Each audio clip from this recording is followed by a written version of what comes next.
రేవంత్ రెడ్డి లాగానే ఒక్కొక్క అపరిచితులాగా కనబడతా ఉన్నారు.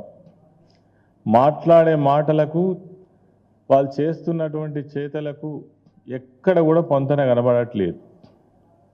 నిన్న వడ్లూరు లక్ష్మణ్ కుమార్ గారు ఆయన ఇప్పుడు సంక్షేమ శాఖ మంత్రిగా ఉన్నాడు.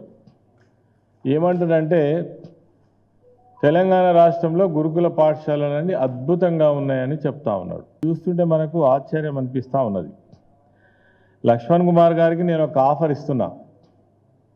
ఈ రాష్ట్రంలో ఏ జిల్లాలో ఏ ప్రాంతంలో ఒక్క గురుకుల పాఠశాలకైనా మీరు ఎక్కడికంటే అక్కడికి నేను అంటున్న ముఖ్యమంత్రి గారి జిల్లాకు వెళ్దాం.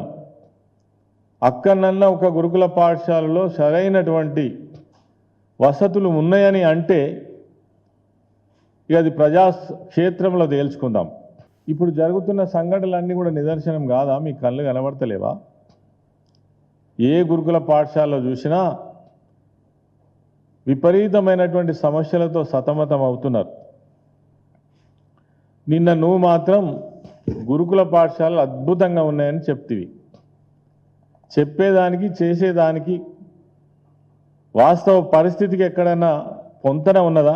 వనపర్తి జిల్లాలో ఈ గోపాల్పేట్ మండలం బుద్ధారం సాంఘిక సంక్షేమ గురుకుల పాఠశాలలో 7గురికి విద్యార్థులకు ఎలుకలు కొరికి ఇప్పుడు కూడా ఆసుపత్రిలో ఉన్నారు. ఇక మీరేమో చాలా గొప్పగా ఉన్నాయని చెప్పబడుతుంది. కేసీఆర్ గారు చదువు కోసం ఒక్క స్కీమ్ కూడా తీసుకురాలేదట. అవగాహన లేని మంత్రి, నిన్నగాక మొన్న మంత్రి అయినవు. మాట్లాడే ముందు విషయాలు తెలుసుకోనన్నా మాట్లాడాలి.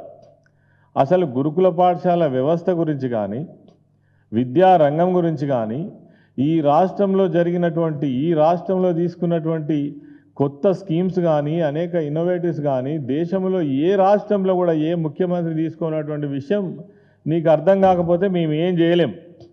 ఇక ఇంత దిక్కుమాలిన ప్రచారం చేస్తుంటే ఇక అంతకంటే దురదృష్టం ఏముంటుంది?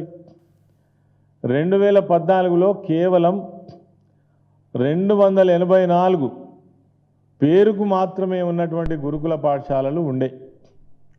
ఆ గురుకుల పాఠశాలల్లో అరాకొర వసతులతో అడ్మిషన్ కూడా తీసుకున్నటువంటి పరిస్థితులలో ఏదో ఉన్నాయా అంటే ఉన్నాయని నడిపినటువంటి పరిస్థితి ఉండే. అటువంటి గురుకుల వ్యవస్థను బ్రహ్మాండంగా 1023 గురుకుల పాఠశాలలను అప్గ్రేడ్ చేసి ఇదంతా అర్థం కాదు. ఆనాడు కేవలం 60,000 మందికి మాత్రమే చదువుకునే అవకాశం ఉండే. అందులో కూడా ఎవరు సరిగా అడ్మిషన్లు తీసుకోపోదురు. కానీ 6,50,000 మందికి దాదాపుగా 1,024 గురుకుల పాఠశాలను మరి ఏర్పాటు చేసి అద్భుతంగా గురుకుల పాఠశాల యొక్క ఖ్యాతిని దేశం మొత్తం మీదనే మన గురుకుల వ్యవస్థ గొప్పగా మరి అభివృద్ధి చెందితే అది ఏం జరగనట్టు మాట్లాడడం అంతకంటే దురదృష్టకరమైన విషయం ఏముంటుంది? ఎస్సీ బీసీ ఫీజు రియంబర్మెంట్ ఇప్పటి వరకు ఇవ్వలేదు. దీనికి సమాధానం చెప్పు లక్ష్మణ్ కుమార్. నువ్వు చెప్తావా? మీ ముఖ్యమంత్రి చెప్తాడా? ఎవరు సమాధానం చెప్తాడు? వీళ్ళు కాదా ఎస్సీ ఎస్టీలు? వాళ్ళు చదువుకోవద్దా? నీకు మంత్రి పదవి వస్తే చాలా? మాటలు చెప్పుడు వేరు, చేతలు చేయడం వేరు. చేతలు చేసినటువంటి ప్రభుత్వం కేసీఆర్ గారి ప్రభుత్వం, చేసి చూపించినటువంటి ప్రభుత్వం కేసీఆర్ గారి ప్రభుత్వం. ఇక మీకు ఈ లిస్టు చూపిస్తున్నా నేను. 110 మంది చనిపోయినటువంటి పిల్లల యొక్క లిస్టు. వాళ్ళ ఇళ్ళకి పోయినరా? వాళ్ళని బలకరించినరా?